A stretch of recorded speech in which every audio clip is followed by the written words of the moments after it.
What? We are live.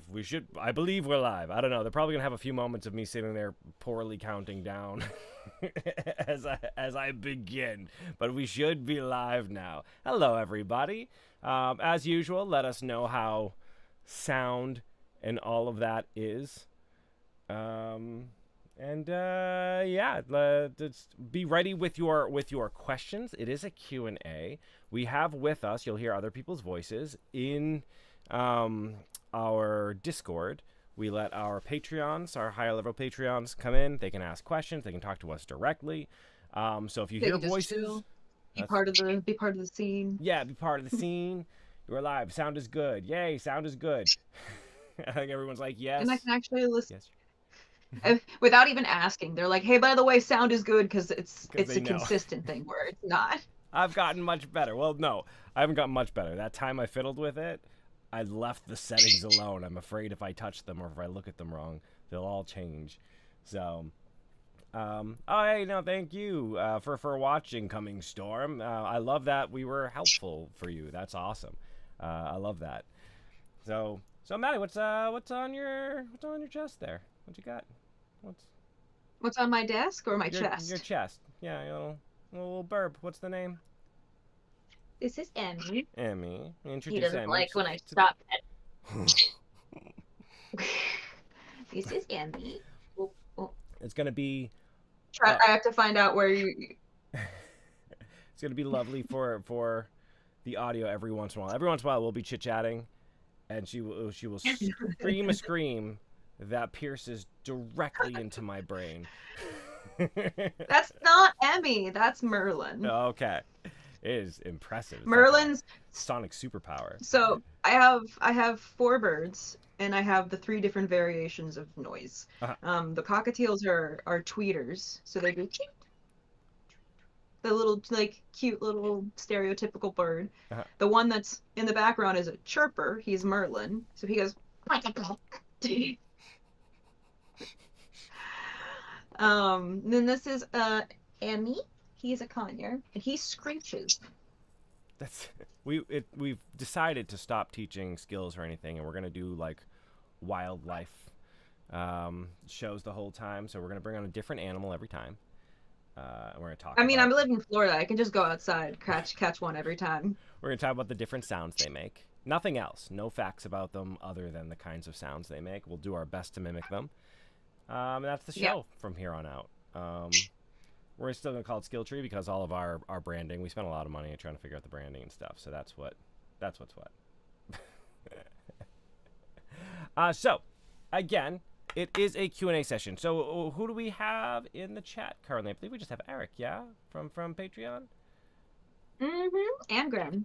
Oh, of course, Graham. Graham is like, we were saying just as we turned on, Graham is our rock. He will always be here. Graham is all rock. Graham is eternal.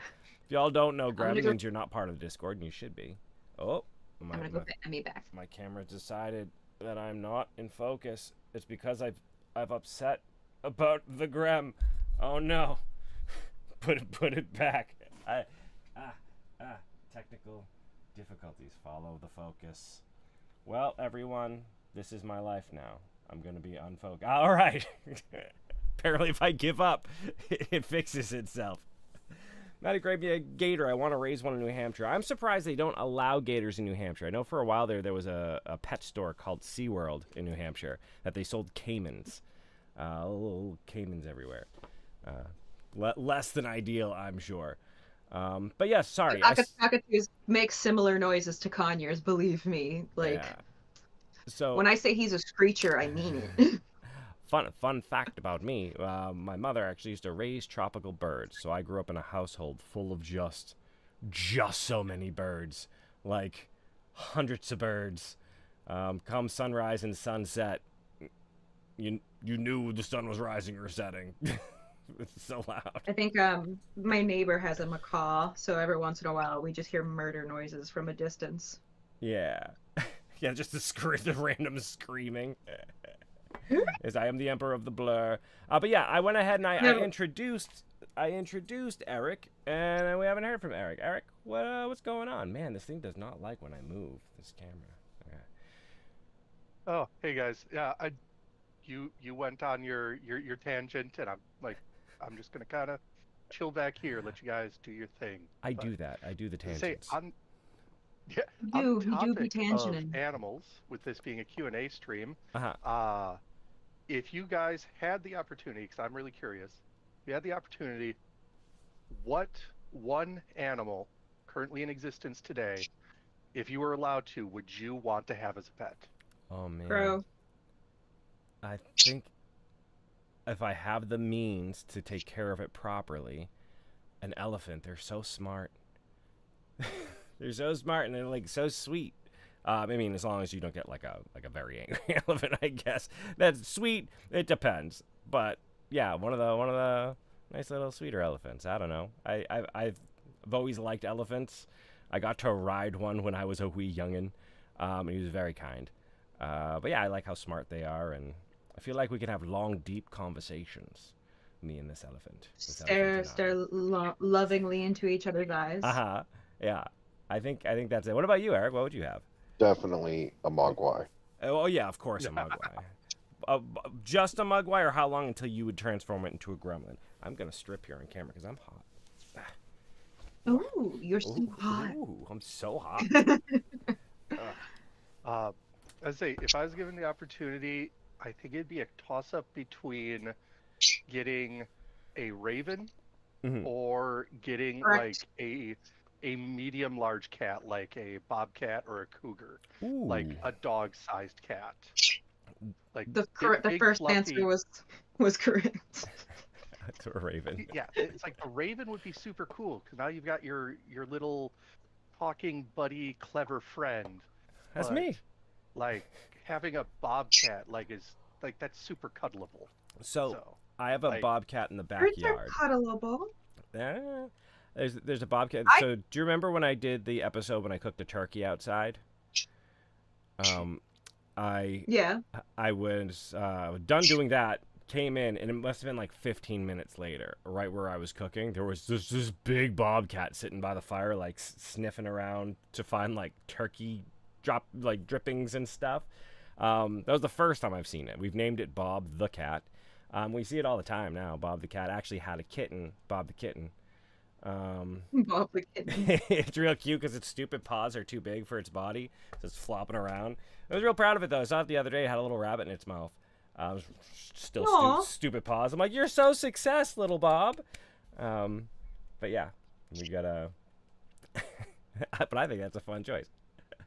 Yeah, someone mentioned a Maine Coon cat. Those things. Have you or a So Macon cat? I don't know a Macon cat actually. someone asked what I'm embroidering, and I'm not actually embroidering anything. I'm bookbinding.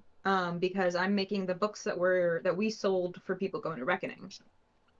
Which is basically like 100-page journal, and then at the end, well, I actually haven't added those pages.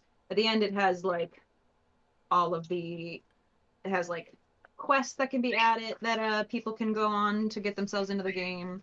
It has like pictures of all the like sketchy pictures of all the main NPCs, and then it has a rules reference.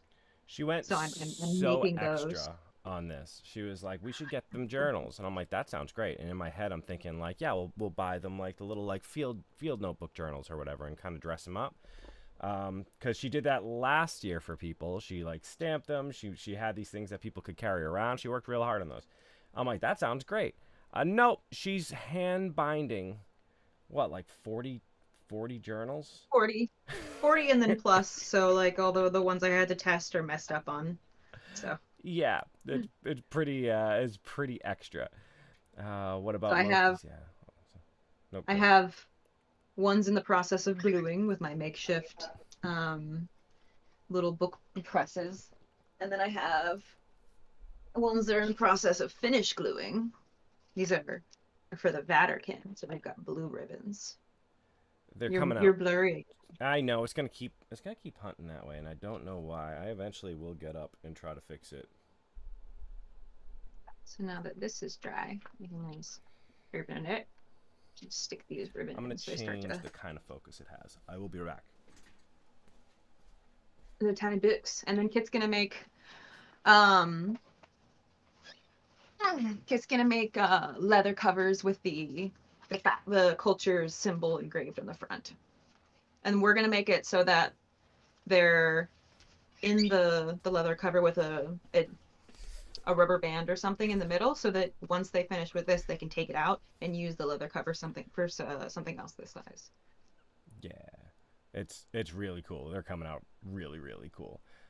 Somebody had asked us if we were going to Pensic War again. So we mentioned it yesterday. We will be trying eventually. This year, we're definitely not going to be able to. It just so happens that everything, like, layers over that week. So we're definitely going to Conquest, which is in Germany. And it eats up, like, the very first week of Pensic War. And then by the time we've traveled back, the second week is, like, halfway over. And then we'd have to, like, travel there. So we tried, basically. Yeah, like we even looked at the dates. Last year we were gonna go, but then the flight got canceled last minute, and there's no leeway of time for us to get a new flight. This year the events were completely over the top of each other, so there was no time literally at all for us to fly the two, like, because it takes like a day and a half to just fly back. So it was we tried. Which it kind of breaks our heart because we loved it so much, and the actual people who run Pensic liked our video a lot, so they keep inviting us there. Like, we would actually have the blessing of the people there to shoot better video, to, you know, meet up with the artisans as they're making stuff and learn from them, so we can have that on video for you. We get a whole bunch of stuff set up for when we do go. We just can't catch a break when all the timing happens. So hopefully soon. Will you ever hop over to the UK? Sorry, my first LARP. Wait, 1 second. Huh? Graham says that he can hear someone echoing the stream. Do you have it open in the background? No, shouldn't. Negative. How about you guys? Do you have an echo, or is it just on the Discord maybe?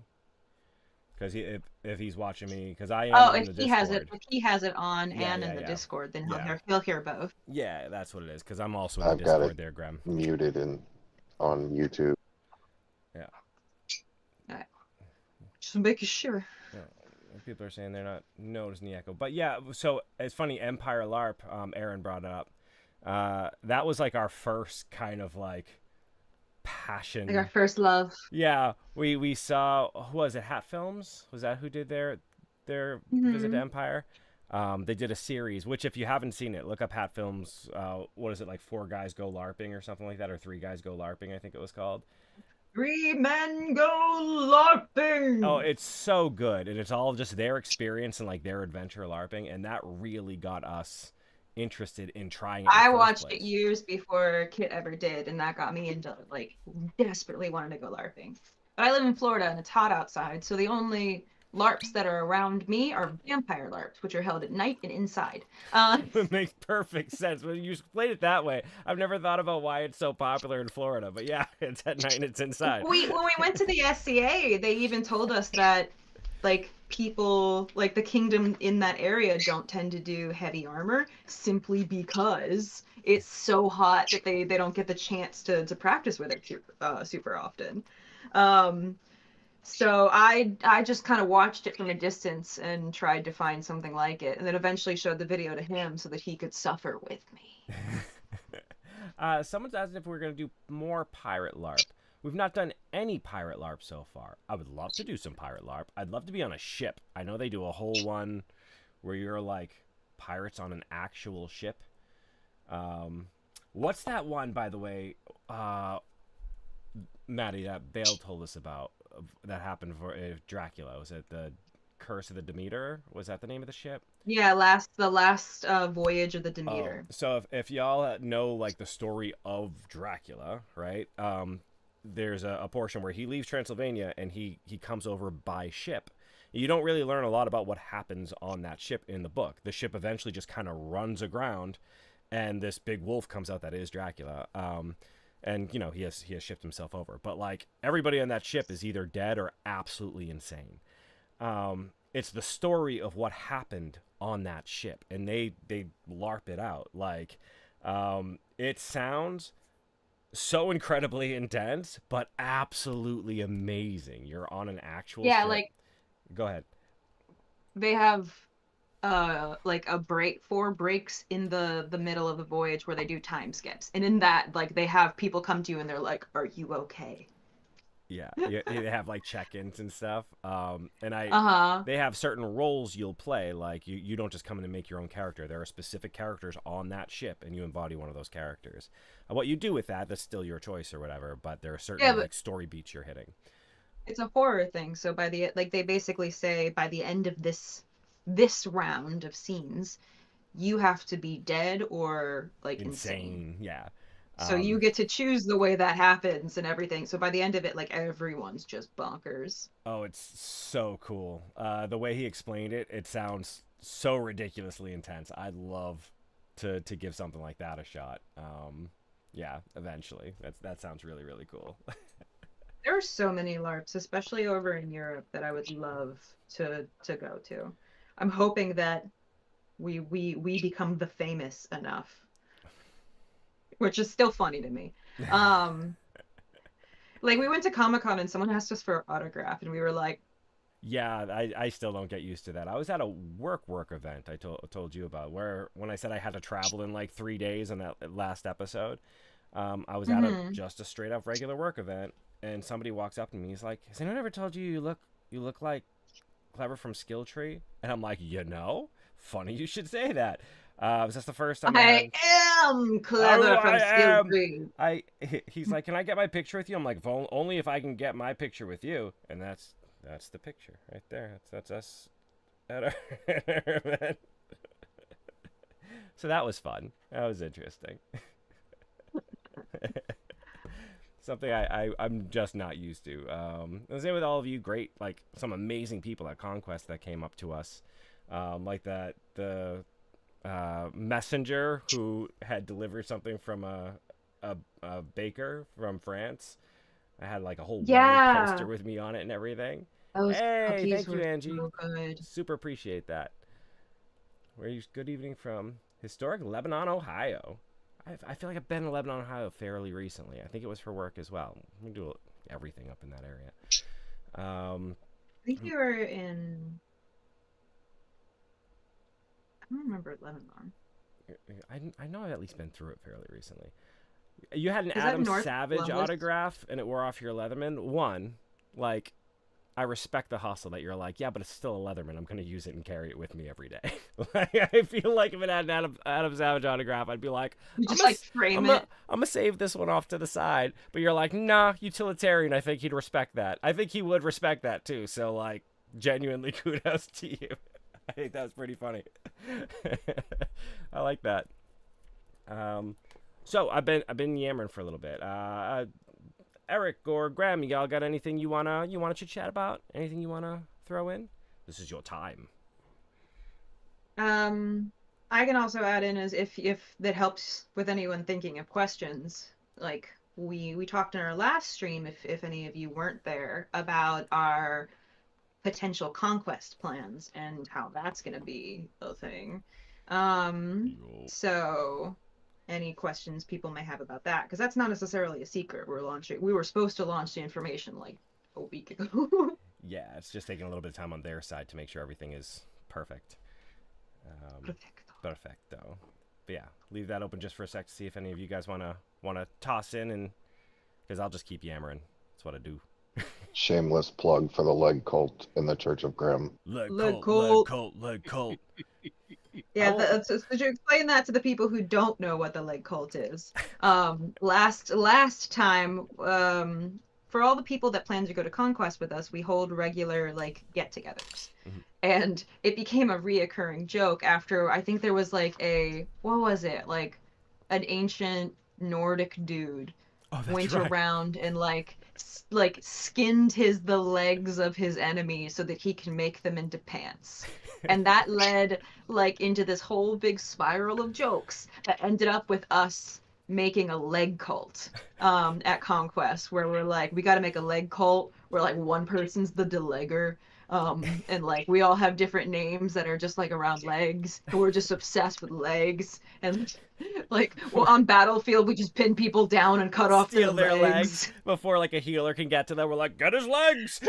You can have a little Get his bag. legs! Have a little bag with like severed legs in it. Leg colt, leg colt, leg colt. Mm. Do you have any suggestions for beginner LARPers and putting together kits? And then Nerdstead said, I second that question. I tried a session 0 LARP and was deeply uncomfortable, but I would like to LARP. Any thoughts on? I know I have my tried and true answer to that, but do you guys have any thoughts on? Yes, that. Sorry, Grim. No, Eric just posted the necro pants. In the Discord, I imagine. Yeah, in the Discord. Yeah. He went and found the story of it. The Icelandic, apparently. But do you have any thoughts on people getting started with LARP?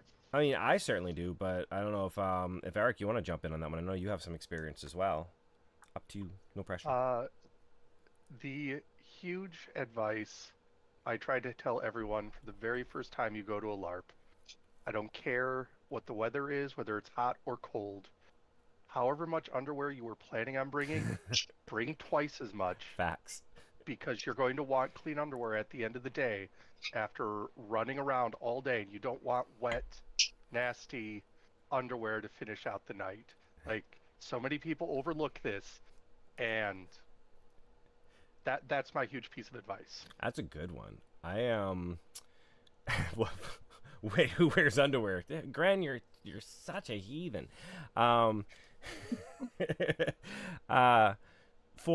me, I think when talking about kit, like starting with kit, because that was part of the question, right? Was like putting one was together, asking about kit, and one was asking about like just getting started. I think, getting into it, because they said that they went to a session 0 LARP, and they felt very uncomfortable, probably more roleplay based. Yeah, so I guess for the kit, I wouldn't spend, especially if you're just getting started, I wouldn't spend a lot on anything except for your shoes.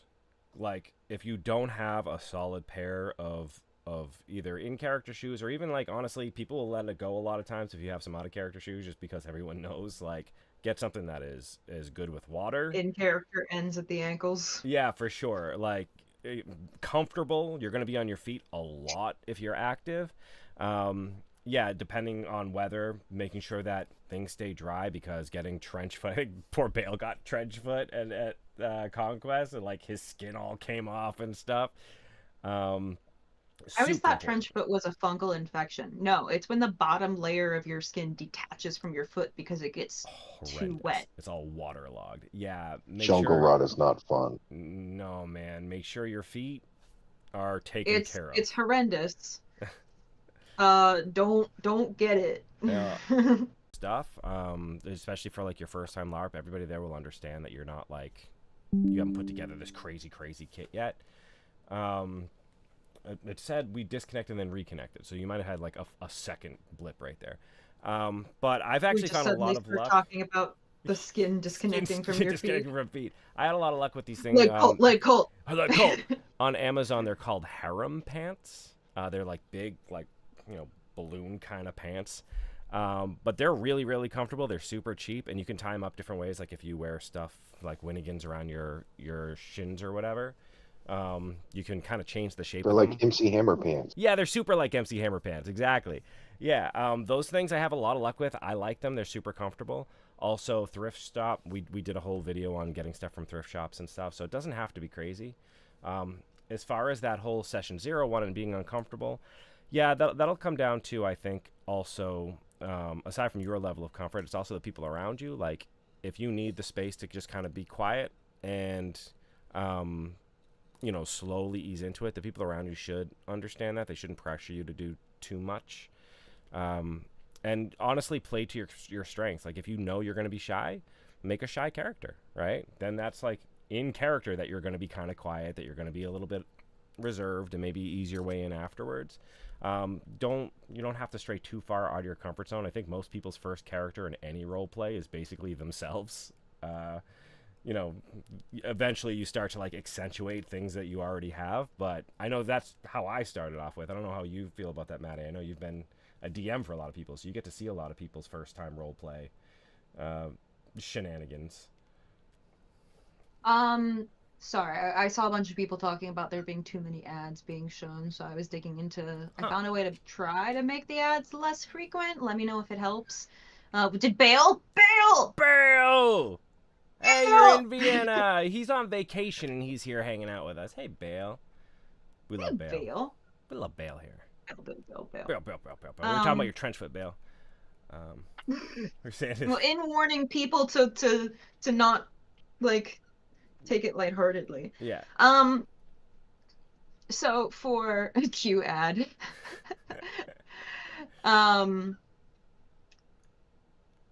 what's my advice? So shut off the ads. Won't let us. yeah, we can't. The most we can do is decrease the frequency of them, which I tried to. So the thing that I always tell people is, I know it's really easy to get excited about those really particular things that you want to do. Like, you want to figure out how to write in character with like a quill and like a bunch of things, and like, I want all of this, and I want to be able to sell stuff. Like, everyone does that. I did it the first time too. But you never know what it's actually going to be like. So first of all, take all the money you would have spent on that and spend it on good shoes. Then get good gear and like test it out, walk around in it, make sure it's not super uncomfortable. Build on it slowly over time. Don't do it last minute like we did. Because like, as long as you're comfortable physically in the game, like, you can play pretty much anything. Sorry to hear about keep your feet dry. Okay, well, I'm gonna throw him a lifeline here. That wasn't his poor decisions. It rained like to the point where like the mud would come up to mid calf, and he was, because it's his job to get footage, he had to run around in said rain with cameras and like constantly be in it, just always in it, not only like taking footage but also like helping people with their tents that were getting damaged. So he had a good reason to be like in it. Dale sacrificed his feet for the rest of us. Yeah, for sure. I'm sorry to interrupt you. Go ahead. But besides that, I think we always tell people, like, there's definitely a big thing of the people around you, but there's that level of like, everyone's going to be doing it, so it's best when you just kind of throw yourself into it and try to forget, like, try not to overcomplicate it in your head. What advice would I give people like going in for first time role playing? Try to think of your character as a person. Like, if it helps, make a character that's very similar to how you would act. Like, that's a really good way. Like, take yourself and then maybe accentuate a single trait, or like add something on, or just be yourself if yourself had that background. Don't try to be something completely different. That's not necessary. And if you give yourself a good solid point to get into the game, you can just relax into it and just be you, just without your out of character knowledge. Like, our first characters, like Kirsten's not that different from you. No, he's very much me. Yeah, like, my first character wasn't that different from me, except I had 1 to 2 things that like were stickler point. Like, her background gave her some like things that she specifically believed or distrusted. And then like, she tended to have like just very specific character differences from me, and that made it super easy to get into it because I wasn't having to remember who I was or play a character all the time, and then I could just act as if the people around me were just people. I like what Bale's saying here, to develop character concept that allows enough separation, that allows you separate emotional stability from your own personal emotional stability. So not being personally offended when attacked. That's pretty big. Not being personally. We've run into issues where we've been role playing with people who afterwards, like, unbeknownst to us, they got upset. Like, they took it personally, where they're just like, well, that was, shouldn't have said that. It's like, well, that's 100% what my character would say. Most LARPs, though, they have something where if it gets too intense, there's usually some sort of a thing you can do out of character hand sign. Yeah. A lot of times we'll just ask each other. if it's okay. I have thoughts on that. I know Um, you do. You ran into it more. yeah, because like in my experiences with, I think that being able to emotionally distance yourself from the role play is something that you should consciously keep in mind, and it should be your responsibility in keeping yourself safe and the people role playing with you safe, because it's not fair to them if you take something seriously when it wasn't, like, it wasn't actually directed at them and they're just being a good role player, and then you lash out at them, or you kind of disrupt the scene in something, and basically you don't look after yourself, and so everyone around, including you, suffers. Um, that's why I really like the hand signal things, and I think it should not be the responsibility of the people around you to check in with you. They can, if like that's something that we can support each other, but it should be your responsibility to recognize when you are uncomfortable in a scene and to like like use those safety signals. Yeah. Sorry, I got distracted by Bill. Yeah, we met after he basically told me like, "Shut up, woman." It was such a good scene. I love that scene with him. If any of you haven't heard that story, because what kind of whiskey is that? I'm rocking some Bullet today. Bullet, if you want to reach out, I'm just saying, just gave it to you for free. By the way, just a little aside, I realized that if I keep open YouTube Studio here, there's a little yellow button that shows up every once in a while that says, "We're about to show ads to your viewers. Would you like to skip them?" So I've been clicking skip for y'all. I think I got it. Let me know if you see less ads. I've been trying to skip them off to the side here. But yeah, he after he slit Kramer's throat and ran off, and we had this big epic battle in the dark or whatever. But afterwards, he came into our camp all brazen with like a bunch of other people. And he was talking just so much trash. He's talking trash to Kramer, and as he's talking to him, he's dropping coins in his actual drink. He has his drink here, and he's dropping coins into his drink, paying him for like, he's like paying for his time. Yeah, paying for his time. For like, it was like for his family to bury him or something. No, that was when he was gonna kill him. But it was I think so rough. It was so I think good. it's easy for people to throw themselves, like, it's moderation. It's easy for people to throw themselves into situations and not be prepared for other people to meet them with intense emotions. Mm-hmm. And it's really your responsibility to like keep yourself safe in that moment, and to basically kind of speak up for yourself, or to remove yourself from the situation if you don't feel comfortable, because a lot of times LARPs are gonna touch on things where people might yell at each other or fight or like argue or like that kind of stuff, and it's situations where if you aren't comfortable in those, you have to be willing to recognize that they're happening and that you're uncomfortable, and take the necessary steps to like deal with them. And most people, almost every single person, if you make the signal of like normally there's a signal of like, "I'm not okay," mm-hmm. which is like we stop the situation. There's a signal of like, I'm kind of okay, but let's not intensify it. Yeah, like tone it down. In which case people will tone it down. Mm-hmm. And then there's like, "I'm okay with this," and which is like, if you're in an intense situation and like throwing in a like, "I'm okay with this," so the other person feels comfortable, like it's always a good thing. But like, I think one of the problem I had was that we used those symbols. Those like, we did that everyone was okay. And then afterwards, people started talking at me like my character was like purposely rude to them or was attacking them or something like that. Not even my character, like I was. Yeah. And I was like, where'd that come from? Like, and it completely, like, that was them, like, they let bleed affect them to the point that it ruined my night. Yeah. It's a responsibility thing, and it helps everyone. I like the one that Bale's mentioning in the chat there. In Conquest, they use "Oh Mother," where it's just like Mhm. he likes the example where like you could be getting like abducted, you're tied up, they're dragging you away, and you're just like, "Oh Mother, I sure wish I could use the privy before." Whatever happens, and everyone will stop and be like, "All right, yeah, go to the bathroom first, and then come back, and then go continue the scene, right?" Like, Oh, mother, I wish I would have used the bathroom yeah, before this. or like to your point, like when things are getting too intense, you'd be like, "Oh, Mother, this is intense." You know what I mean? Like it doesn't break Yeah, the like scene, but people know that, and it's just like, "Oh, okay." Like we'll tone it down a little bit.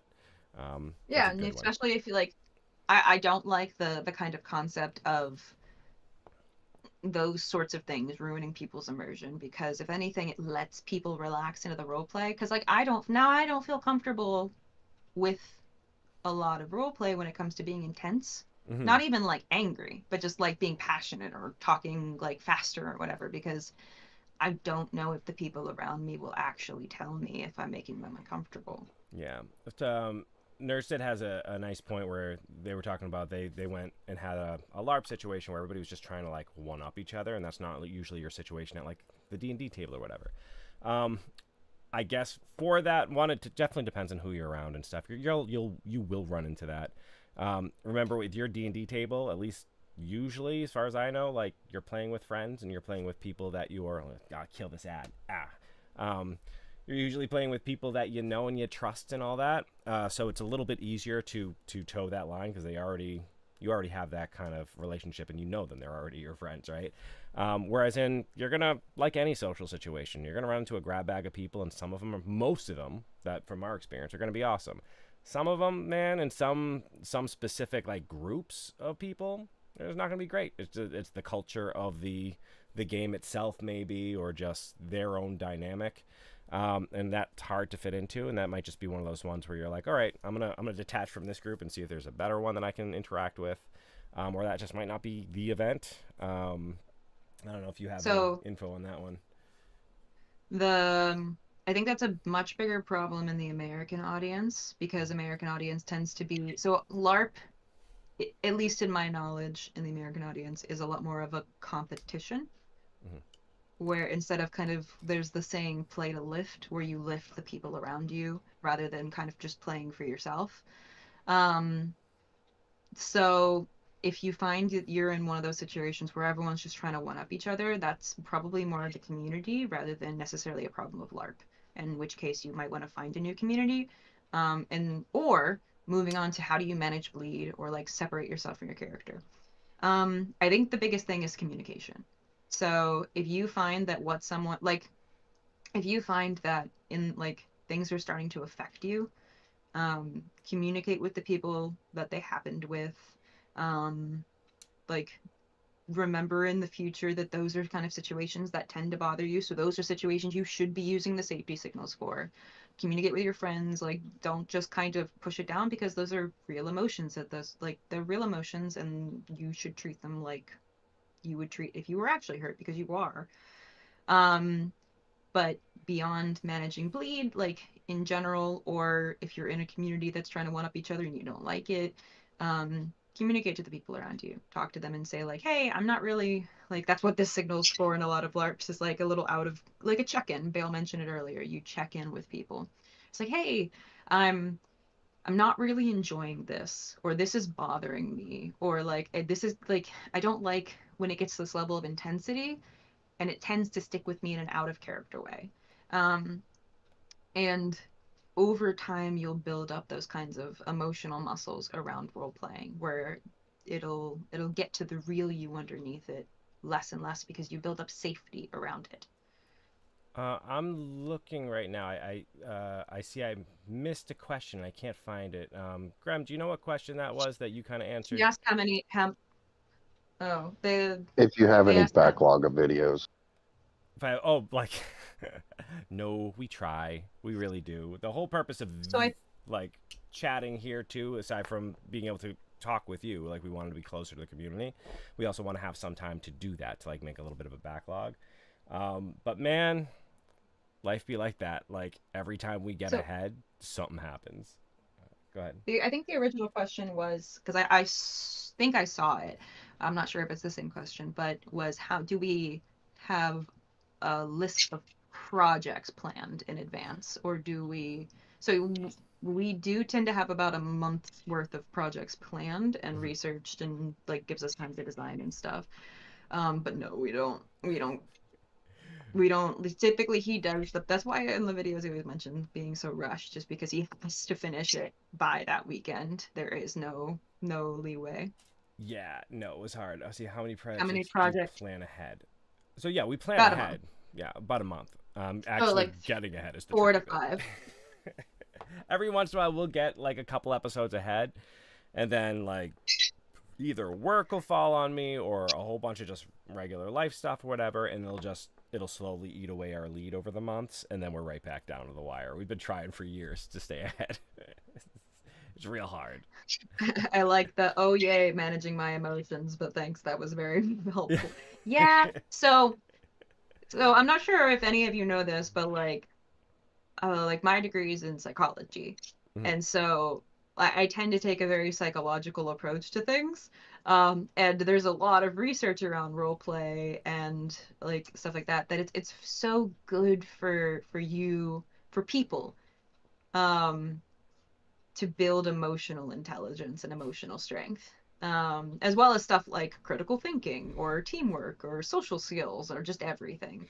But it's whenever there's something where you're going to interact with people, especially when there's like high emotions involved, and it's basically like us. She's analyzing the chat. Stop commenting. Oh no! I'm psychoanalyzing you. She's gonna be like, so how does that make you feel? How does that make you feel? That she's analyzing the chat. Well, like And I you're think good both at it. of us. You can talk me down. Yeah. I think both of us, Kit, have gotten significantly better at both handling and communicating our feelings and dealing with situations since we've been more into role play. For sure. Yeah. And I know that Because it lets you. does help. I mean, I think there's I think Bale had told us about it. Like there are countries now that like in government roles and stuff, they have them LARP like to see what it's like dealing with people who are going through like an immigration process or something that can be a really difficult process, and it's super useful for you to take yourself. I kill the ad. You to take yourself and put yourself in somebody else's shoes, like literally in their shoes. You're going to act out this person's experience, and you're going to see how frustrating it is to go through the system. And by doing that, they're going to understand, like, okay, like, I actually know, not actually, there's still that other level of, like, you get to go home afterwards, right? But you have a way better understanding of how these people feel when they have to go through these processes. So, like, ways that LARP can kind of help you empathize with other people or go places that you wouldn't normally be comfortable going, that you've never had to go before, depending on what kind of life you've lived. I think we were going to get into that earlier too, when we were talking about like the beginning when you're first getting into LARP and making it very much like yourself for comfort. When you get more into it, it's really fun to go the opposite way. Once you feel comfortable, you're like, you know what? I want to try this thing that's not like me at all and just see what that feels like, to like put on this other kind of person's skin. That's really, really cool. Speaking of put on So their I skin, think- lag. Sorry. Look. So I think one of the biggest revelations that you get to with roleplay, LARP or D&D or anything, is that there's always this nervousness of role-playing because it feels uncomfortable and unsafe and whatever. Then you begin to realize that roleplay is like this opportunity for the greatest safety of expression that you've ever had. You can be anything and explore anything and like mess up and whatever, and it's not you. Obviously that's not an excuse to be like an asshole to someone just cuz, but like some people play assholes, but they play it in kind of a play to lift way. Yeah, being the heel. And right? yeah, they play the heel and everything because then it gives people the opportunity to play the other thing. But like it's almost like the opposite of what most people go into it. It's like, oh, this is super scary. I feel like I have to like perfectly act out this character. And in reality, it's your opportunity to finally let down your, like, it doesn't matter what people think of you, because if they don't like this character, you can just say, I guess I'll try a new character. Yeah. Well, I remember too, like you technically kind of LARP every day. Like who I am when I'm in like an office setting, or if I go to like a meeting with like clients or something like that, like I'm playing somebody who has his shit together for sure, right? Like I put on my suit, my costume, I go about and I present as best as I can. And you do tend to embody these different people for different circumstances you are. And I'm, as much as I'm a fan of like always be yourself, like there are certain situations in which you do alter how you act because that's the proper way to act in that situation. LARPing's very similar, man. Your suit is today I'm a medieval noble or something. And you just act out that part. And a lot of times, honestly, for me at least, the clothing really does help. Like when I put on a suit, I feel like I'm put together and I feel like I'm business me, right? And I act accordingly. Same with LARP. As soon as I put on like my LARP kit, I'm like, oh, like this feels like this character would stand this way and have this kind of swagger or something, because these clothes kind of feel like that to me. I don't know. That helps me at least. I like it. After seeing my character was super rude to Maddie's character, I went back and pulled her aside for a wellness checkup. Yeah, which was super cool. That was nice. It honestly like kind of surprised and confused me because I was so already like used to roleplay that like I was just like, oh no, I'm fine. And then I realized like, oh no, I guess people really do need that though. Like I've gotten so used to being yelled at playing all the villains in my for the D&D campaign that like everything just rolls off me like a duck's back. But like it's different, especially in person. Like if you're getting into an argument with someone and you're getting flustered and you're like, yeah, versus being in a D&D campaign and like someone yells at you and you're like, what do I say to that? Guys, I need emotional support. Yeah, you can wait during a D&D session too and be like, all right, someone's like, well, what are you going to do? And you can think about it for a second. You're like, oh, I do this. Whereas in a LARP, somebody's like yelling at you, and how you react is how you react. You're not going to pull away for a second and be like, let me think about what you just said and come up with the perfect response. It's like the D&D thing of like consequences to your actions, put just to the extreme. It's there's no redos, there's no anything. What you can do is what you can do. If you want to play a political character, you have to learn to talk to people. Yeah.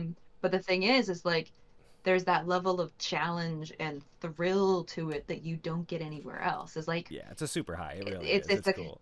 Yeah, it's like you don't know the thrill of success until the threat of failure was real. Yeah, like when I got kidnapped and they had put me through those tests of like shuffling the cards and all that stuff, like I knew I was okay doing stuff like that, but I did a real good job, and that was such a cool experience for me.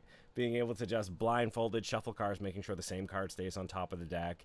All the other little tests they kind of put me under, like I did better in that situation than I would have thought I would have done. And it's like a real life adventure, because no matter what, pretend whatever, in that moment I was really there with a real bag over my head, surrounded by a whole bunch of people who wanted to do stuff to my character, and I was being really put under a test, and I really did it. And that's so cool. That's such a fun story for me, and I would have never been able to do that if I was afraid to. The same thrill is like a haunted house, where you go in knowing you're safe, that at any time you can throw up your hands and be like, I'm not okay with this. And you're out. You don't have to, there's no like, oh, I have to actually fight off this scarecrow with a chainsaw. Right. Right. But you go in so that you can experience that emotion and intense experience and all of that with the safety of knowing that it'll never go too far, that you can always pull the plug. Right. Like at any time you could have like basically said, oh mother, this is a bit intense, and you know without a fact, without a doubt, that they would have taken it a step back, or they would have been shunned by the entire LARP community. Yep. Because we all go on this underlying rule of none of us have safety if we don't hold that line. Right. Yeah. Everyone's there for each other, and they understand kind of through that empathy. It's like, I wouldn't want that to happen to me. So somebody asked if I knew I was going to be getting kidnapped. I knew something was going to happen, because for something that big, you have to give permission. So I was asked, like, are you okay with like physical contact? Are you okay? And I'm like, yup. Like, do what you're going to do. And they're like, okay, if things get too intense, you let us know. I'm like, okay. Like, that's as far as I knew, but that was earlier on. and I didn't know what that entails necessarily. Yeah, super fun. And that's another thing. Like if that is a super intense experience. I would expect if someone's going to do something like that with you, there would be a conversation first of what your boundaries are. That's another thing this community is very, very good at. They're super good at like talking about your boundaries. I remember even at Conquest, I think there was like a soldier who was down, and like the medic went over to do something with them, and I overheard them beforehand being like, "Do you mind if I touch you? Like, can I physically touch you to role play?" And the person gave them the green light, and then they were like wrapping their arm up and doing stuff, right? But there was that conversation, like real fast conversation. Is it okay if I touch you? And the person's like, "Oh yeah, go for it." So they're super conscious about that for the most part. Mhm. So super cool. That's really, really cool when you got a community that's kind of that on top of stuff. What do we got here for? I don't know if we've been talking a lot. Eric, you want to jump in here? You got any other questions? I don't want to put you on the spot if you're just kind of chilling and listening. I just figured I'd throw it out there. He says if no Oh, one no. warns you about the upcoming kidnapping, it's probably not part of the game. No, Oh, it's cool. but- Like you guys were hitting a lot of stuff that like the LARPing I've done. A lot of it was much more the fighting side of things. There wasn't a ton of role playing, but the people I did play with, like some of them, they would get in your face. They would be very aggressive, and yeah, it's like you'd want to remove yourself from it because suddenly you're like on the spot. And but if you just kind of looked at them and just be like, dude, is this character? Is this you? What's going on? And like immediately they'd be like, oh no, this is character. This is part of what's it going on never. here. And everybody I ever played with, that's the way it is. Like if you're worried about getting into LARPing that you're going to get thrown into a horrible, uncomfortable situation you can't escape, that's not a thing. You'll always be able to get out. Things will always be fine. You can always distance yourself, and yeah, like I think that's the best part about having these kinds of communities, because like everybody is there to have a good time. Nobody is looking to yuck your yum just to make themselves feel I better. love that So, phrasing. No, don't yuck my yum, bro. Do they have? That's one of the rules of Reckoning. Like Yeah. rule number 1: don't yuck nobody's yum. Um, but do they have consent teams that deal with those who might have felt a violation? Basically, like that's the entire purpose of staff. Mhm. And rules and everything is like you would just go to like most events if like you felt uncomfortable with an interaction, and they would probably have a facilitated conversation between the two people because it can like if they didn't know that you were uncomfortable and you didn't use any safety signals, there's a possibility it was a misunderstanding. But other than that, like the staff is like it's a pretty big deal in LARP to push things past what other people are comfortable with. For sure. And just as in any situation, no means no. And if you're very clear, like, hey, I'm not comfortable with this or whatever, or they push that boundary, like, that's not okay. And you always have the right to Yeah. be like, hey, that's not okay. Just again, making sure that there was the communication, though, right? Like, if you are in a role play and it gets intense and you're not comfortable, you've never told anybody that it's gone past that point, like, you know, that gets to be a little bit more of that foggy area where you just need to make sure that you're making it clear. If you've made it clear though that you're uncomfortable and someone continues, then yeah, that's a hard no. You can stop that scene and get the heck out of there, or you know, tell somebody. Yeah. Booger 414 has a good point of make sure you read the rules, because there is an implied consent of like by being in the game you are agreeing to what the game entails. So like in Reckoning there is you can be a non-combatant, which basically means you wear purple and no one's allowed to Attack like you. Yeah. get into combat with you. If you don't wear purple and then you get really upset because someone hit you with a sword, like they snuck attack you or something, and there was no rules broken or anything, like there is an implied consent that they can do that to you at that moment because you had a bunch of opportunities to like mark that as not okay and you didn't read the rules. Right. Somebody keeps mentioning the pipe blank. I actually don't know who makes it. I can look it up. I got it on Amazon. and I just kind of got it. I got it as a bit of a relaxation thing for me to try. I got a little whittling knife to go with it too, with all the different kind of attachments. I've been thinking about doing it as one of the kind of like live chatting, you know, the very lightly edited videos. I don't know how much fun that would be for you though, to just watch me like slowly whittling a pipe. So I've been playing with either doing it just for me for fun or doing it on camera. I'm not sure. I don't like to live by the whole like everything is content that a lot of people who are content creators do. I know that makes it so that I don't have all that extra content, but some stuff should just be for me, and some stuff isn't going to be things that you would enjoy watching. Like I made this pipe during a video. The end of it though, because it was just wood, like I tend to be a bit of a chewer, was getting really kind of gnarly and gross. So I made this little topper here out of one of my dog's bones. Actually, I cut it to shape, I made a little hole in it, I put it so it fits in here. I love it, but I didn't put that on video because like it wouldn't have been all that interesting for y'all to watch the process of.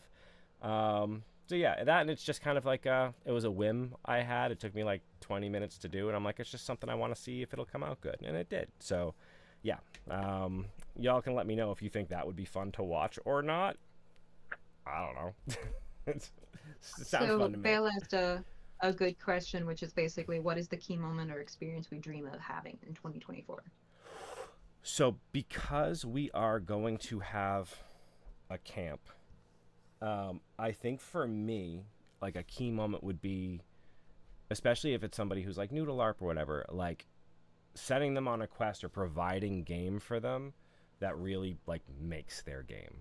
Like I would be so jazzed if, or even if, I mean, most people in the camp just love the camp we put together and love like the little quests we send them on, or you know, how we help facilitate their game. For me, like this year especially, that would be the biggest thing. I'd love for that to be a big success and help people have fun. What about for you, Medi?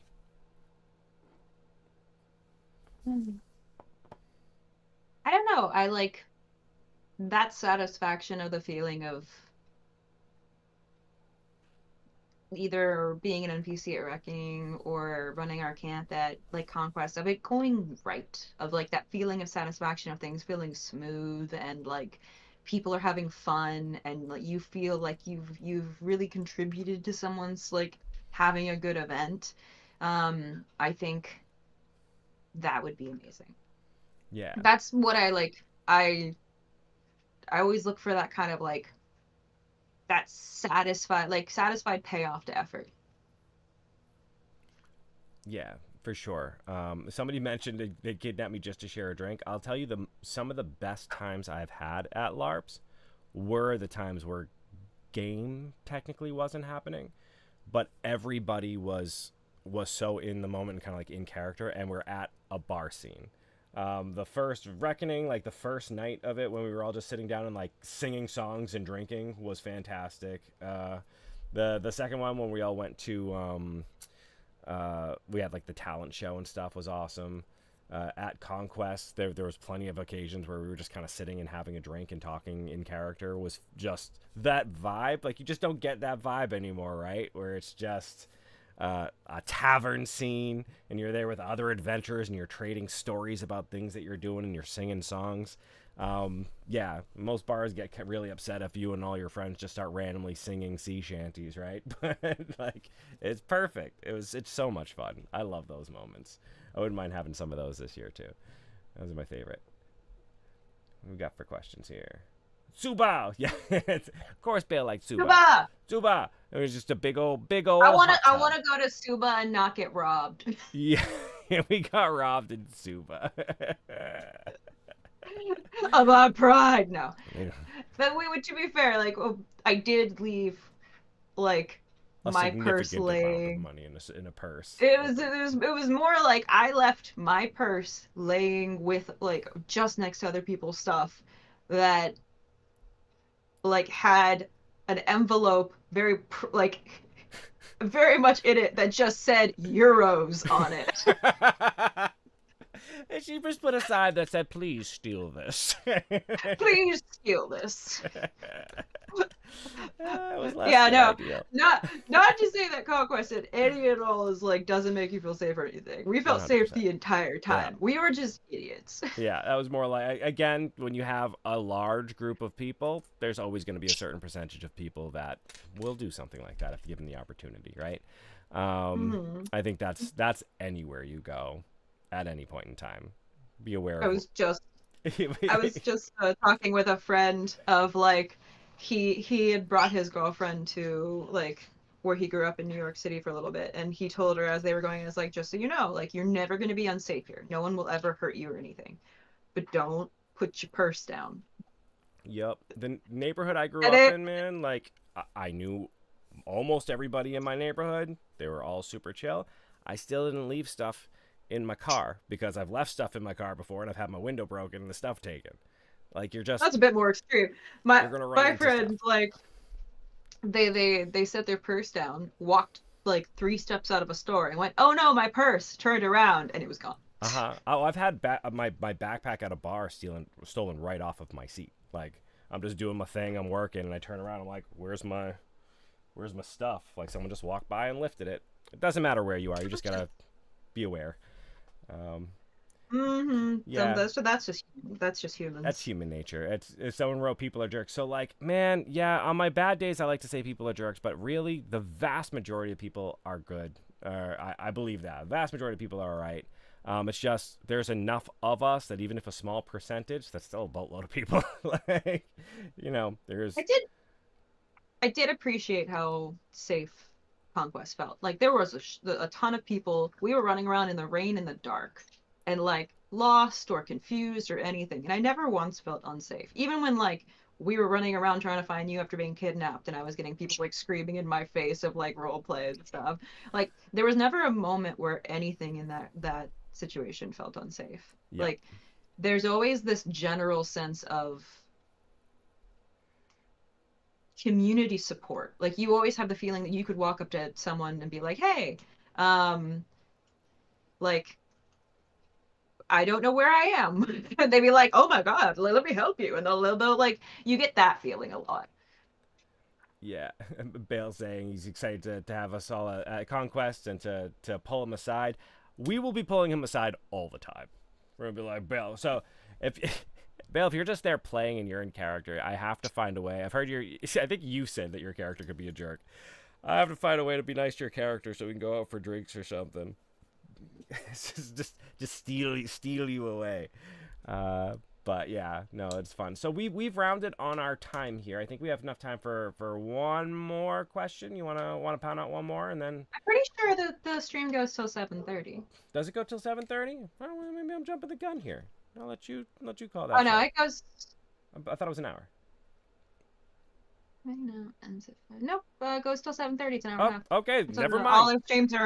All our streams are an hour and a half. It's just that you had to leave early last time. Forget what I said. I know nothing what I'm talking about. I do what I do and Maddie fixes it after.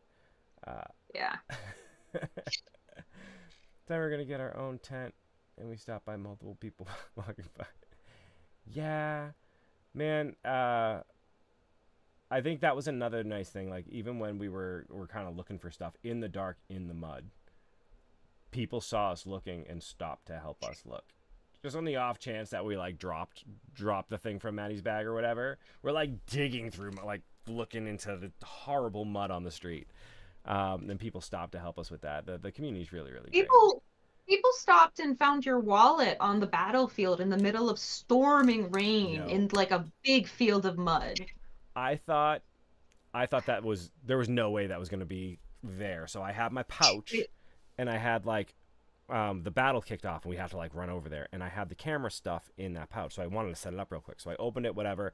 My dumbass just didn't close the pouch right. But my other stuff was in there. Like I had my wallet on me, which by the way, don't carry your personal stuff on you. Leave it in your tent, whatever. You're probably not going to need it. You have just enough money for food or whatever to have on you. Leave everything else in your tent.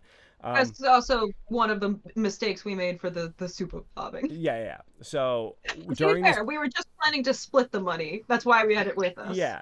During this giant battle, like thousands of people, and it is downpouring. So there's like water and mud and whatever. Lightning. I dropped my wallet. So in my head, I'm like, for sure, it got trampled into the mud. It's like 2 feet under mud. Never gonna find it. But being the hopeful person that I am, I have a tracker inside of my wallet. So in case it gets lost, I can find it. So I wake up early the next morning and I start walking over the field tracking it. But I noticed it's walking away from me. It's moving away to like a different spot. So I'm just wandering around this huge place trying to find where the thing is, and it keeps changing locations on me every time it pings. Turns out somebody else found it in the field. They brought it directly over to like the game runners, and then at breakfast that morning the game runner was like, I have a thing, and I'm like, it's my thing. Amazing that was found in the first place, but then whoever found it was just like, oh yeah, let me bring this right up. Yeah, like awesome. it's like that community is just great. Like Uh-huh. you want to talk a little bit about us and our plans for Conquest, especially for the people who weren't here yesterday? Yeah, jump in. I think you can go for talking about kind of the vibe of the camp. I think that would be a good start. Yeah, so like we showed off like the Pinterest board and everything. Like Maddie always has the brain cell of the group, but never a chair. And she'll never have one. It's now become a meme. Y'all talk about it so much that I have no choice but never to give her a chair. We had to add air to the ball recently because like it would have been we had to easier sit for me right to go into before the next room and stream. grab a chair, but I said no, and I found. Oh yeah, no, he has chairs he can give me. He chooses not to. But yeah, for the Conquest thing, which we're fine talking about a stream because like we're like 100 people. So like and that's just in general for our streams. If you guys want to come visit more often, we talk about all the things that normally we keep secret because like this is a special place. But we're planning on releasing another competition for Level Up LARP. This time there's going to be 2 winners. It's just going to be 2 rounds, and it's just going to be 1 winner each time. And then they're going to basically get everything paid for Conquest except food and travel to get there. So they're going to get like their tent, their ticket, everything like that. Meanwhile, we're going to have our own camp. Like last time we were part of the beginners experience camp for the Crimson Company. This time we're gonna have our own camp that we're gonna put some funds into to decorate, like basically like if you go into Pinterest and you type in magical forest wedding, that vibe. Yeah, we're calling it more like a fake court basically, but like, you know, lights and greenery. But if you want the visual, but yeah, like fairy lights. If you type in and fake court, greenery that won't show up. But in Pinterest, if you type in forest wedding, it's exactly that. So we're hoping to get to the point where like we can work with the staff to do some quests for the people who are in our camp, and we can have like some celebration feasts, and we're gonna be basically 2 fae that like we collect stories.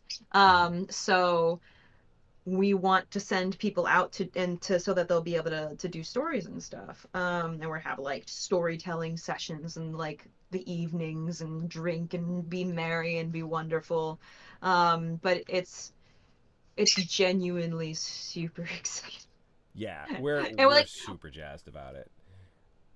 Yeah, like I'm doing everything I can to try to make it as easy. Me and Bale are doing everything we can to try to make it as easy as possible, so that anyone can go if they want to. And I highly recommend, if you can afford it, like, and you are interested at all, that you think about going, because like you're gonna have the support of all of us and everyone else that's going. Bale is like there for all of us all of the time. He's crazy. Like if you're worried about traveling that far alone, or you're worried about going to a LARP by yourself or anything like that, that's not something you really have to worry about for this, because like I would have been nervous, but then seeing everyone else's kind of experience with it, I'm like, nah, we got them. Yeah, it was pretty great. Just how we all met while we were there. Some of us met after like landing at the airport. Traveled actually to Conquest and made sure everybody got there. Bale was a soldier, making people like on the return ride home, making sure they had rides to get to the airport on time, like making sure all that was taken care of well ahead of time. In the rain apocalypse. Yeah, like with all of the logistical like struggle with that, he was the champ. The Conquest crew, just everybody who puts that show together, like I've never seen a group of people almost become like a military force with how they dealt with the rain and making sure everybody was able to be taken care of and have like any of their issues fixed. You really are, if you're gonna travel abroad for an adventure, man, that is a great way to start. Everybody there is so nice, they're so uplifting, and they're just such there a to good take care experience. of you. It really is a great experience. So yeah, like, if not join even us. any sort of advertisement for our thing, like No, if you go, not even part of our thing. Just something you should go to for sure. Like even if you don't want to be part of our camp, but like just don't sign up, just tell us and we won't put you at our camp. But like if we can facilitate anyone to go, whether or not you have other friends there that you want to camp with or anything like that. Like I've been trying to I've messaged a few travel agents to see if I can get discounts for their services to help anyone go, because I know that like planning travel can be a really stressful part of it. Like we're going to be meeting regularly with the people that are planning to go, like pretty much every week or every other week leading up to the event we'll have get-togethers. So like you'll have a good core group of people and friends and support for the entire event. And I know it can be a little bit of an expensive ask to go, but if you've ever wanted to, like this year or next year, I highly recommend it. Yeah, for sure. It is just a fantastic experience. And for ours, if you do want to be part of our group, we are trying to figure out, because we want to make the camp as good as possible. And we were told that the way most people like decorate their camps and get that going is they have like camp dues or whatever. Yeah, I was also trying to figure out, I don't know if people would just be down with it. Y'all can be my litmus test here.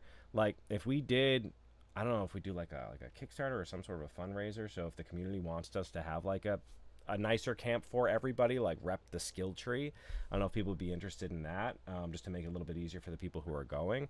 But at any rate, we just want to make the camp as nice as possible for everybody who is going to be coming with us, right? Yeah, I think it'd be a lot of fun. And for those of you who are saying that you've got your own camps already or that you're going to be going, like absolutely stop by and say hi. We're going to be kind of the camp mom and dad. We're going to be spending a lot of time in camp, making sure everybody's okay. So like definitely pop on over and say hi. You'll most likely catch us. Yeah. And don't, like when we mention camp dues, like it doesn't take a lot when there's a bunch of people putting it in. So like camp dues would probably be somewhere like 10 to 25 at most. Yeah, if we have like 50 like people and everybody gives $10, that's $500 we can use to decorate the camp. Right? That's crowdsourcing. That's what I'm trying to figure out. Because we do know like it's expensive already for people to go, yeah, and especially we if don't. You're an American coming, right? Like it's super expensive. So we want to make. And we wouldn't. Yeah, like we will also consider for the people that like they can't afford that, and they're already like putting their money towards that. Like we're not going to make it probably a mandatory thing. No. It's just for those that would want to support us. Start a camp GoFundMe. Pretty much, yeah, exactly. Like just. Yeah, because with the GoFundMe, you can put in your name of like if you donated or not. Yeah, maybe we can figure out having like special things for the people who do.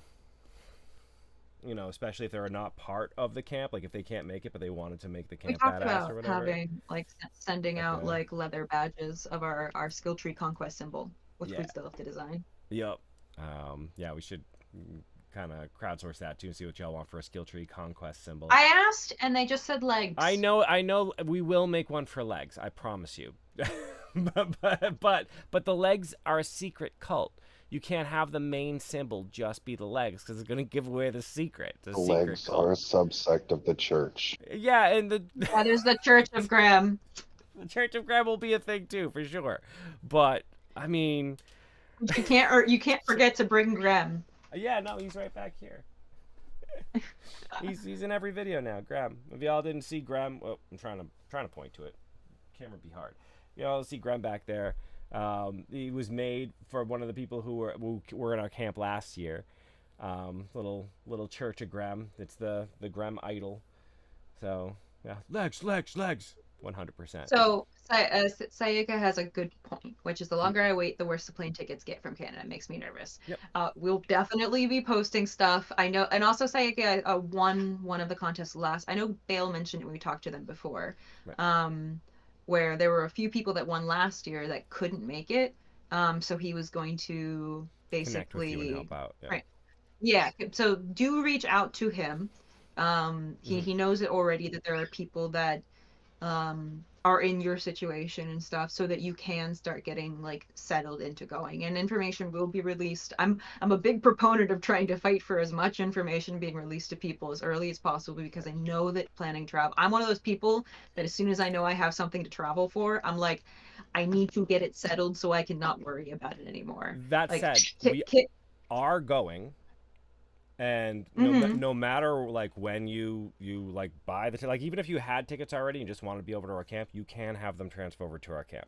So if you wanted to like book travel and all that, like that still has to happen no matter what, and we are going to be there. Like we'll have a camp there, but that's gonna happen.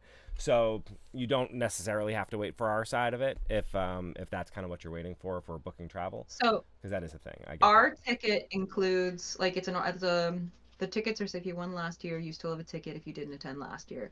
So our skill tree ticket, which should be, I think, on the store already, even though like not everything's released about it.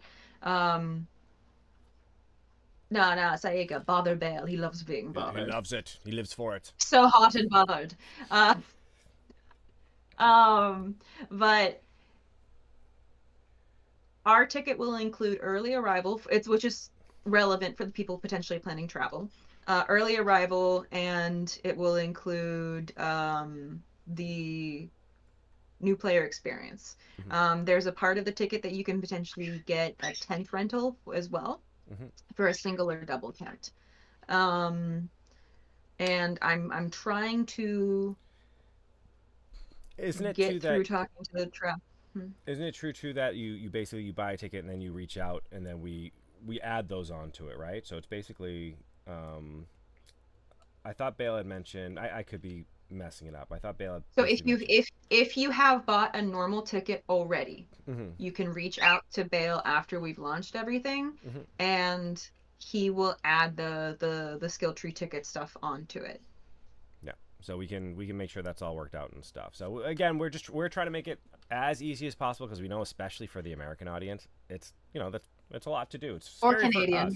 Or Canadian, yeah, anybody who isn't in Europe. For the non-European audience, it's a significant thing to have to travel and bring all your gear and all that kind of stuff, and it can be stressful. So we are actively trying to make it as non-stressful as possible for those of you who want to come. And then again, like the whole point of trying to make the camp really badass has nothing to do with us. Like it'd be nice to have a badass camp, but we can just sleep in a tent. It's not a big deal.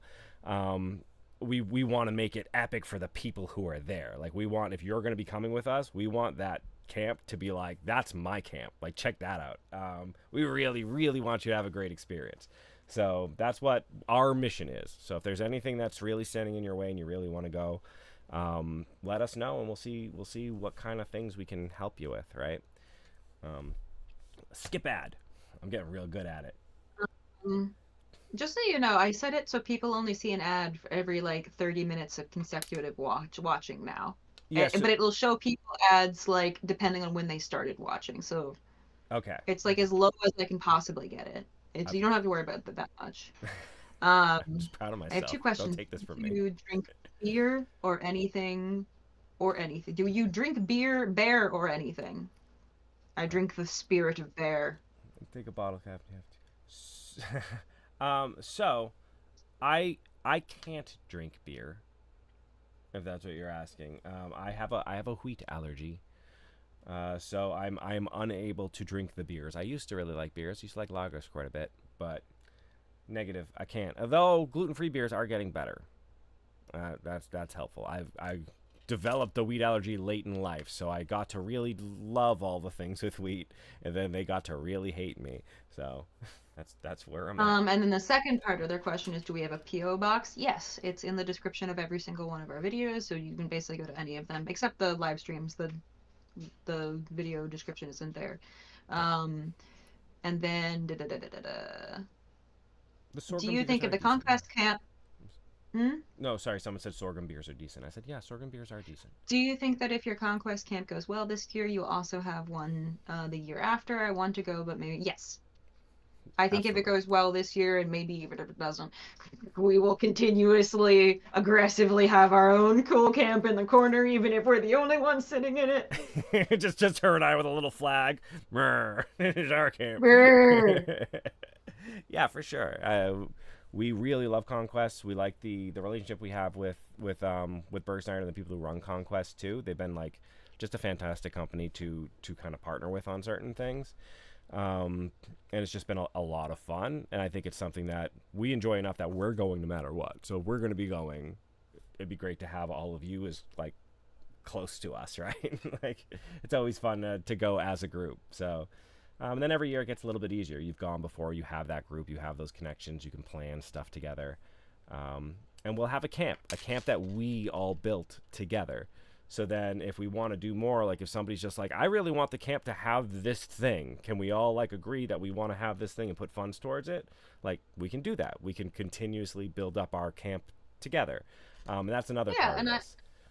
we can talk a little bit about the stuff that we're currently trying to have in the camp, which is basically Yep. like what we're getting rates on how expensive they'll be to see if they're possible, which is stuff like sand for the ground.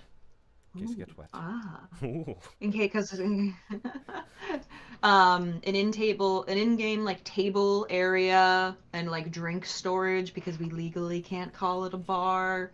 But like, and also what was it? Ooh, what's his name? What's his name? The he was here last time. He's Yeah, always our bartender, our our bartender mixologist friend. Yeah. He might come and be our professional drink storage minder. Yeah, it's where it's not a bar. We can't call it a bar. So It's he's not. not a bar, and he's the person who tends the not a bar. So he's the not a bar Yeah. tender, if you will. Yeah. Yeah.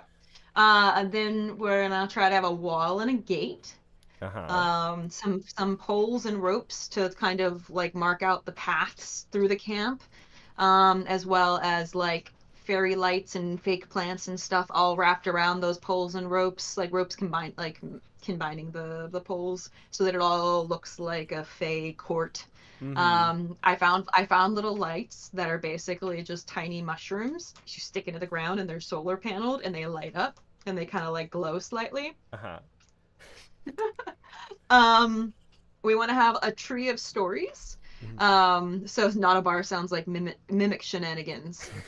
Come sit at the not a bar. Definitely not a bar. Definitely not a bar. Then we're like having a tree of stories. So basically just like a big tree or tree-like decoration, because we have to figure out if we can actually get a tree. Yeah. In the middle that like will be like our centerpiece. I want to talk about real maybe quickly that thing though, because we did talk about like in a perfect world if we could have said trio of stories. So if you were to watch the thing our characters are kind of based off of, we had a channel for a little bit called Let Me Tell You a Story. We still have the channel, we just haven't added to it for a long time. Where we're basically these two fake characters who like their world, they basically lived off of magic, died, and all the magic kind of got sucked out of it, and the only way they can survive is by like living off of the magic inherent in humans, and specifically that magic that happens when you tell a story and you like believe a thing. So we send people out to like bring us back stories, and if you had like epic things you did during the event, badass stories, like we want to be able to record those so that we can go back to them in the future, like have a tome of your story we made that that's big featured. book. Yeah, a big old tome of your stories that will live on like in the history of that camp and be part of it from then on, and like, you know, have a place on the tree where it's featured, or little baubles we can hang with your story in it. I think it'd be Rezo, so much we're fun. going to be releasing information about our camp and the contest and everything next Thursday Yep. during our episode. Or yeah, next Thursday. The next thing is we want to have like a sponsored feast, like a pig roast or something, or whatever we can manage to put together, where we all sit around in character and just have like a good medieval feast, because that is so fun. Every So time we've much ever fun. done anything like that, it's so fun.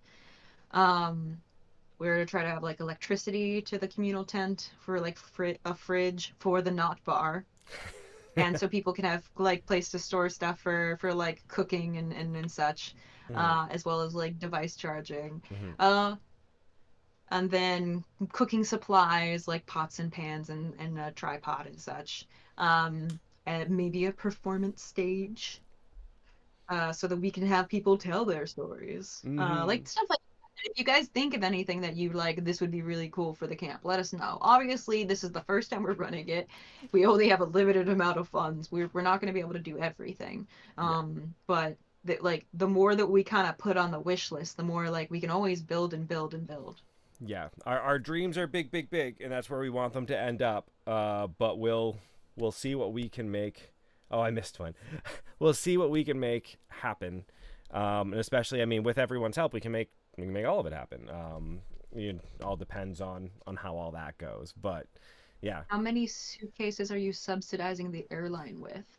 Oh no, we're basically working with Bergschneider to like they're pricing it out where they are, the Mhm. event runners, and we're gonna give them the money, and then they're gonna get the stuff and basically just leave it where our camp is gonna be so that we can show up and set it up.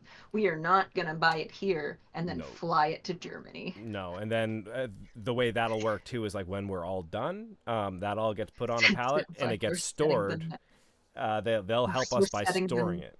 What's that? setting the knot bar pretty high. Yeah, yeah. The nut bar is up there for sure. Um, but yeah, then it will be there. So the next time we all come back, like our stuff from last year is there, plus whatever we've been able to add on to it or decided we wanted to do. So yeah, I think that would be a lot of Furry, fun. furry finesse, we notice you. We notice you for sure. Um, You're noticed. You're so noticed. I'm very very into though the thought of us all building it together. So if you join our camp and you have ideas, we're going to be having a lot of conversations leading up to Conquest. You know, we'll Mm-hmm. have a group where we all just get together and talk. This way you can plan travel stuff too. You know, if there's things that you need to have there that are going to be hard to ship, you might be able to make a friend and be like, hey, if I ship it to you, or if you have something I could borrow or whatever. Um, you know, they're having that community is really going to help. But yeah, then as we go, we'll have sketches of what we think the camp should look like, and we know on a satellite map where it's going to be in everything, and we can all just sit together Mm-hmm. and like plan it out to however much we want. Like we are the camp kind of facilitators, and we're there to help you play your game, but all of us will be the camp owners. Like we're all going to make this great, right? We're all going to have a little piece of ourselves in it. And I think that'll be just a lot of fun to do with you all. So, yeah. Fantasy Apprentice talked about the thing that holds me back is that I'm kind of scared of traveling alone. We touched on this earlier. I'm not sure if you were here, but like if this is something that you're interested in doing, this is a really, really good opportunity to do that and have as much support as possible, because while you might be on the airplane alone, like you're not gonna be traveling alone. Almost like just going off the experience of last year, almost every single person, like we got to know each other beforehand, we're all going to the same place, we were communicating like up to the point people were turning on airplane mode and right as they turned it off. Bale was making sure that people had like everything figured out and everything like ready. Like you're gonna be taken care of. And that's kind of why we're doing this, is because it's such a great event. Oh, Bale's go to sleep. Bye, Bale. Night Bale. Mwah. Have fun. Mwah! Yeah, I It's mean, such it's such a great event. it'll be And one we of the few genuinely times want. that you'd be traveling abroad and you'd have a whole team of people who are bent on making sure you get there and you have a good time. Yeah, I think like last time someone had their luggage get lost or something, and Bale was like in the background, like fighting it, like with airlines and stuff to try and fix everything, like help them and everything like Yeah. that. It's definitely the chance to do something like this with the most amount of safety that we can possibly work into it. It's no matter what. I mean, it will be out of, especially if you've never done stuff like this before, if you've never done this kind of travel and you're not like used to LARPing or whatever, like it will be an adventure. And that's a thing that you'll always have, right? Like when someone's like, "Oh, what did you do, during the summer? What did you do last year or whatever?" Like people can be like, "Oh, I hung out on the beach or something." You're like, "Yeah, no, I went to Germany. I had a fight with, in a battle with 10,000 people." Oh my God, yeah. Like it's a thing. It's a thing that you still, when I tell the stories with people, it's one of those things that's like, "Oh yeah, last year I went and I visited like my family in Ohio. What did you do?" It's like, "Oh, I did a thing." Like it's definitely a thing that changes your story base. Let me tell you what. Yeah, like we don't get paid or anything to try to get people to go Conquest. Nope. We genuinely loved the event and thought it was so fun, and think LARP in general is such a good like experience that we're willing to put in all of this work just so you guys have the opportunity to try and go, because we genuinely just want people to have this experience because we think it's amazing. For sure. Yeah. Yeah, like It's almost a great everyone time. that went by the end of it was just like Hell, because we had to do like the having a YouTube blast. thing a lot. Like most of our camp, they did way more than we did. We keep coming back and hearing their stories, and we're like, "Oh my God, you're having such a cool time!" Oh, their stories are so good. Yeah, that's going to be a lot of fun. And then we can come up with cool stuff, like because of the nature of our thing and collecting stories. Like, is there going to be a whole sect of people that's like almost their religion is the keeping and the gathering of the stories, right? And like you can build a whole belief system around something like that. Like we can make what the camp means and who everybody in the camp, like what they do and why they want to be there. Yeah, it's a lot of fun. I think it'll be fun to tell that story together. So, okay, I think we want to hit up one more question. Quick, everyone, one more question. Ask a question. I must hear your questions. I got one. Okay. Oh, What's it- Eric. All right. Where's it With a $5,000 budget, what would be the one thing, counting tools, materials, and everything else, you would want to build the most? Oh, The man. $5,000 budget, the one thing, probably like a really, really dope, like communal tent, not bar area. Yeah, man. For sure. I think that would. Like basically a tavern, like where we have the A stage, we have the not bar, we have the eating areas, we have like maybe hire some bards to be there during the night, like that. I think that would be if Yeah. we had 5,000 and we could own, like we had to make sure one thing got done. That. I like that a lot, actually. Have a big pavilion people can get into with like really nice lighting and just that vibe that you get at taverns. Like I feel like other people passing by our camp would want to come in. I want that much of a vibe. Yeah. Um, Bale's back just for that question. He's like, the things I could design for 5K. Bale, we got skill tree money. Like we yeah, I technically got could drop 5K on it. man, yeah, we wouldn't. It would put us tight on other things, but yeah, we could do it.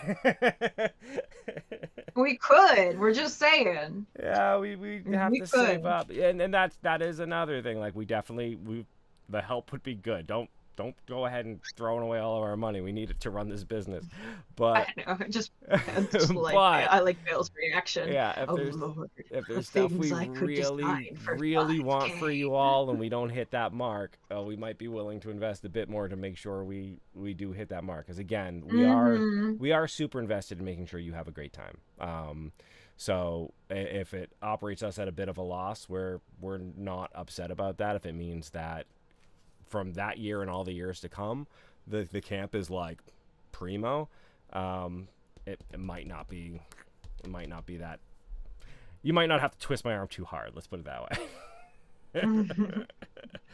Maybe we can write it off in taxes. I don't know. I'm not gonna crunch the numbers. I mean, it's here. technically it's part of the bill. It's part of our business. Yeah, it's us. true. We do a lot of spending on marketing, which is basically just our image. Just Operating expenses. operating expenses. Operating That's it. expenses. So they're like, so tell us again. Well, the bookkeeper's crunching our books. Tell us again about this not bar you have written down. Why was that necessary? Because legally we could not call it a bar. Mm. And she's like, was it a bar? No, it's a not bar. It's a not bar. And people are saying it's absolutely a tax write-off. I'm thinking we can get away with this.